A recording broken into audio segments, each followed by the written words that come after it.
오늘 에스더에 대해서 우리가 지난번부터 그러니까 1장 토요일 주일날 보지 못했어요. 근데 이제 이번 주부터 계속 에스더를 볼 텐데요. 에스더는 1차 포로 귀환 후에 남은 사람들의 어려움을 다룬 책입니다. 저자는 잘 모르는데요. 역사학자 요세푸스는 에스더 모르드게가 이 에스더의 저자다 이렇게 이야기를 하고 있어요. 또 이 내용 그렇게 추정하는 이유가 당시의 수상궁의 상황과 또 기록들을 볼 수 있는 관리들 최소한 관리가 돼야만 그때 당시의 기록을 볼 수가 있잖아요. 그래서 그런 것들을 볼 수 있는 사람으로 추정되기 때문에 아마 모르드게다 이렇게 주장을 하고 있어요. 자, 이 내용은 뭐냐면요. 아하수에로 왕의 치하에서 한마디로 말하면 인종 청소를 당할 뻔하다가 기적적으로 유다인들이 살아남게 되죠. 또 모세오경에는 없는 불임절이에요. 이 불임절을 지키는 정당성을 주는 책이 이 바로 에스더입니다. 그래서 에스더의 특징을 우리가 기억을 하려면 이 에스더를 보면서 어떤 생각을 가지면서 성경을 읽어야 되냐면요. 하나님이란 말 자체가 아예 등장하지 않습니다. 그러나 하나님의 섭리에 대해서 탁월하게 기록하고 있어요. 그러니까 우리가 1차원적으로 눈에 보이는 하나님 단어, 용어들은 사용되어 있지 않지만 그 너머에 하나님이 어떻게 섭리하고 주관하고 계신지를 보여주는 책입니다. 그래서 이 책을 읽으면서 열방의 왕을 다스리는 분이 하나님이시라는 것을 깨닫게 되죠. 그래서 세상의 왕보다 더 높으신 하나님, 또 세상의 역사를 주관하고 계시는 하나님이심을 소개하고 있는 책이 바로 이 에스더입니다. 그래서 결국 에스더를 통해서 우리가 깨달아야 될 내용들은 하나님이 살려주셨으니 하나님만 의지하고 변치 않는 신앙을 가지라는 겁니다. 그래서 에스더를 다 읽어보면 하나님이 이렇게 인도하시고 살려주시는구나. 그래서 역시 하나님밖에 없어 이렇게 고백하게 되죠. 또 불임절을 지켜서 하나님의 보호하심을 항상 기억하고 신뢰하라는 겁니다. 그래서 그 이후에 유대인들은 계속해서 불임절을 지키게 됩니다. 그리고 하나님의 인도하심을 하나님이 함께하심을 늘 기억하게 되는 거죠. 자, 우리가 지난 시간에 보지 않았지만 1장에는요 와스디 왕후의 폐위 사건이 기록되어 있습니다. 왕이 잔치를 열고 초청을 했는데 왕후가 거절하게 됩니다. 그때 신하 중에 한 사람인 무무간이라는 사람이 왕후를 폐위하라고 충동을 하죠. 또 왕은 그 이야기를 듣고 난 뒤에 이 황후를 폐위하게 됩니다. 자, 오늘은요 2장의 내용이에요. 에스더가 왕궁에 들어가는 사건을 기록하고 있어요. 우리가 이 본문을 통해서 좀 몇 가지를 살펴볼게요. 첫 번째가 뭐냐면 본노로 일을 하지 않아야 된다는 겁니다. 그러니까 왕이 왕후 와스디를 초청을 했을 때 그가 오지 않았어요. 근데 오지 않았을 때 왕의 마음의 상태가 어떠냐면 분노로 가득 찼어요.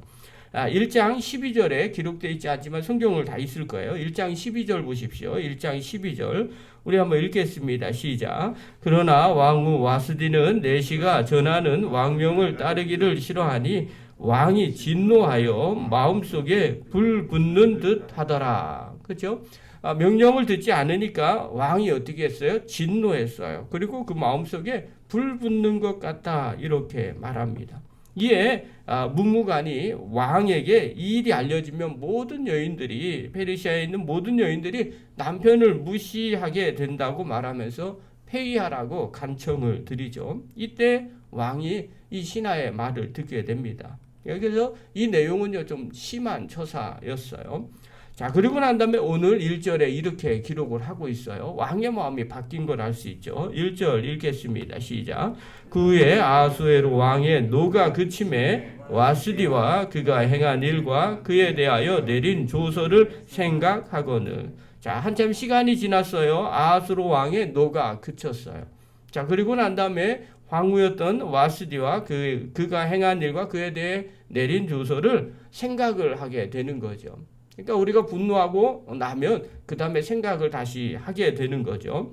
자, 여기서 생각하거늘이라는 이 단어가 자카르라는 단어입니다. 보통은 기억하다 또 고려하다 이런 뜻인데요. 여기에서는 후회하다라는 뜻으로 사용이 되어 있습니다. 그러니까 시간이 지나자 왕이 어떻게 했느냐면 후회하기 시작하는 겁니다. 아, 내가 그때 화나서 나도 모르게 함부로 이렇게 결정을 했구나. 이렇게 생각을 하는 거죠.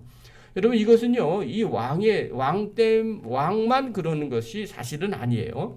우리도 마찬가지예요. 무슨 결정을 할 때 분노한 상태에서 결정하면 안 된다는 거 다 알고 있습니다. 만약에 분노한 상태에서 나도 모르게 쉽게 결정해 버리면 나중에 후회해야 할 일들이 생기게 됩니다. 성경에 보면 그런 예가 허다해요. 특별히 창세기 4장에 보면요, 우리가 잘 아는 가인과 아벨의 내용이 나옵니다. 하나님께서 아벨의 제사를 받으시고 가인의 제사를 받지 않으셨어요. 이때 가인은요, 마음 가운데 분노로 가득 찹니다. 분노로 가득 찬 가인에게 하나님께서 당부를 하세요. 뭐라고 당부하냐면 창세기 4장 6절부터 7절에 보면 이렇게 말합니다. 여호와께서 가인에게 이르시되 내가 분하여 함은 어찌 됨이며 안색이 변함은 어찌 됨이냐. 내가 선을 행하면 어찌 낯을 들지 못하겠느냐. 선을 행하지 아니하면 죄가 문에 엎드려 있느니라. 죄가 너를 원하나 너는 죄를 다스릴지니라. 그러니까 화나 있어요. 그러니까 죄가 문 앞에 있다는 거예요.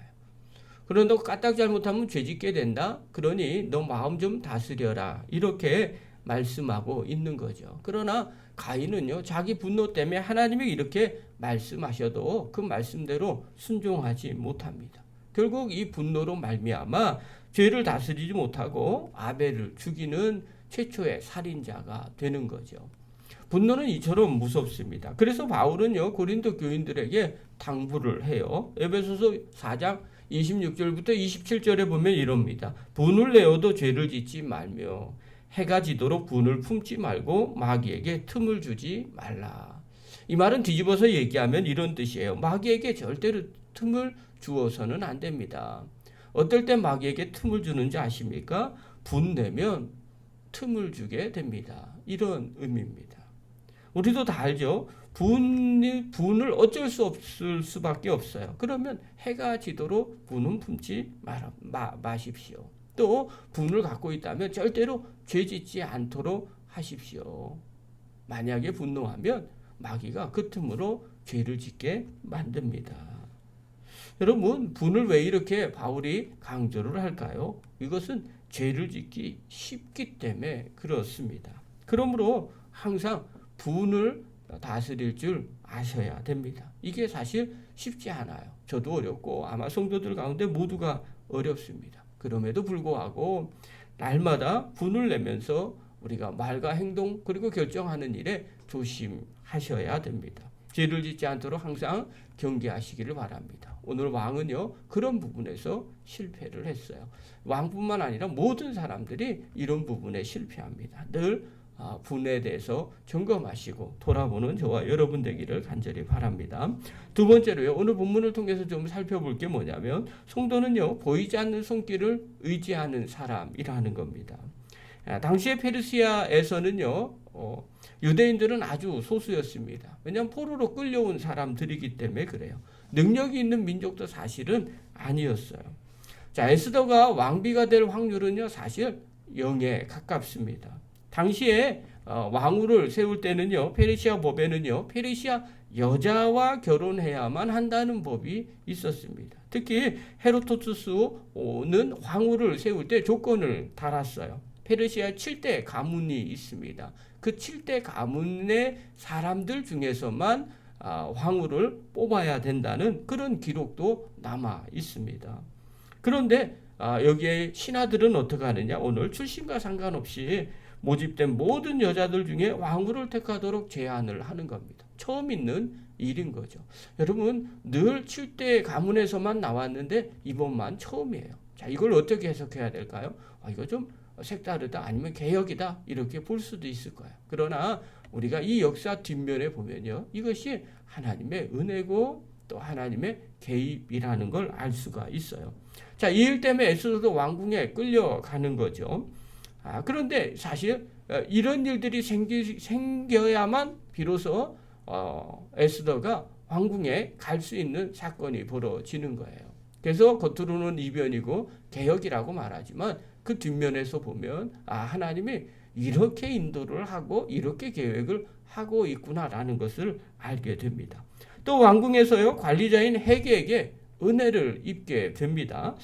오늘 2장 8절 9절 우리 한번 보겠습니다. 8장 9절입니다. 8절 9절 시작. 왕의 조서와 명령이 반포됨에 처녀들이 도성 수산에 많이 모여 헤게 수하에 나아갈 때 에스더도 왕궁으로 이끌려 가서 궁녀를 주관하는 헤게 수하에 속하니 헤게가 이 처녀를 좋게 보고 은혜를 베풀어 몸을 정결하게 할 물품과 일용품을 곧 주며 또 왕궁에서 의뢰주는 7 궁녀를 주고 에스더와 그 궁녀들을 후궁 아름다운 처소로 옮기더라. 자 보십시오. 성경에 뭐라고 이렇게 하냐. 헤게가 에스더를 보고 어떻게 여겨요? 좋게 보고 이래요.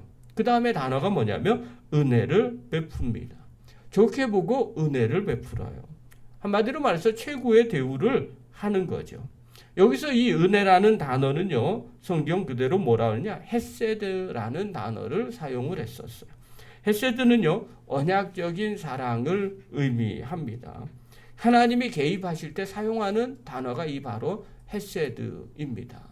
그러니까 이것은 어떤 의미를 갖고 있냐면요. 그냥 사람이 호감을 느껴서 해결해 주었다 이런 뜻이 아니라요. 하나님의 친밀한 손이 개입되어서 은혜를 베풀어 주셨구나라고 해석을 하게 되는 거죠. 왜 이렇게 해석을 할까요? 헤게와 모르드게가 아는 사이가 아닙니다. 또 헤게와 에스더가 아는 사이가 아니에요. 서로 뭐 좋은 거를 주고받을 만한 그런 사이가 전혀 아니라는 거예요. 여러분 가까운 사람이라면 좀 봐줄 수 있죠. 그리고 팔은 안으로 굽는다고 하니까 도와줄 수 있는 겁니다. 그러나 이것은요. 전혀 그거와 상관없는 상태를 말하는 거예요. 전혀 알지도 못하고 또 도움을 줄 필요도 전혀 없는 상태. 그런데 그 헤게가 에스더를 그렇게 좋게 보고 은혜를 베풀었어요. 하나님의 조건적인 사랑, 언약적인 사랑이 그 안에 개입됐다고 기록을 하고 있는 거예요. 그것은 다른 것이 아니라 하나님의 선한 손이 그 안에 개입되어 있음을 성경은 보여주고 말해주고 있는 겁니다. 여러분 이것이 바로 하나님의 선한 손이죠.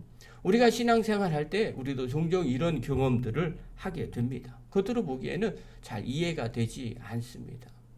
그런데 이면을 보면 하나님께서 이렇게 인도하시는군요 라는 것을 깨닫게 됩니다. 이게 바로 하나님의 은혜예요. 때로는 우리 인생 가운데 어려운 문제를 만날 때, 또 때로는 내 인생 가운데 어떤 일들을 행할 때 전혀 예상하지 못했던 그러나 신앙인도 아니었는데 도와주고 또 인도해주고 또 함께해주는 것을 보게 되죠. 기도할 때 문제가 풀리지 않았는데 정말 믿음의 사람이 아닌데도 나를 도와주고 인도해주는 것을 경험할 때가 있습니다. 그때 뒤돌아보게 되죠. 하나님께서 이렇게 사람들의 마음을 또 하나님께서 이렇게 순적하게 내 계획을 이루어 주시는구나 라는 것들을 경험하게 됩니다. 여러분 이것을 경험한 사람들이 바로 성도들이에요. 성도들은요 눈에 보이지 아니하는 이면에 계시는 하나님의 선한 손들을 경험하고 계획하는 사람들입니다. 그러므로 사랑하는 귀한 성도 여러분, 인생을 살아갈 때 내 힘으로만 안 될 때가 있어요. 그때 낙심하고 포기하지 않는 이유가 여기에 있죠. 왜냐하면 내 힘 너머에 또 내가 보는 것 너머에 하나님이 개입하시는 일들이 있기 때문입니다. 우리가 그것을 믿을 때 어떻게 할 수 있을까요? 더 기도하게 되죠. 그리고 더 하나님을 의지하게 되죠. 그리고 하나님 앞에 간구하죠. 하나님 도와주시옵소서. 그때 하나님의 선한 손이 함께 하심을 경험할 수 있게 됩니다. 저와 여러분 그 은혜를 누리기를 간절히 축원합니다. 오늘 2가지를 살펴보았어요. 분노를 다스리기를 바랍니다. 분노할 때 결정하지 말고 죄짓지 않는 저와 여러분 되시기를 바라고요.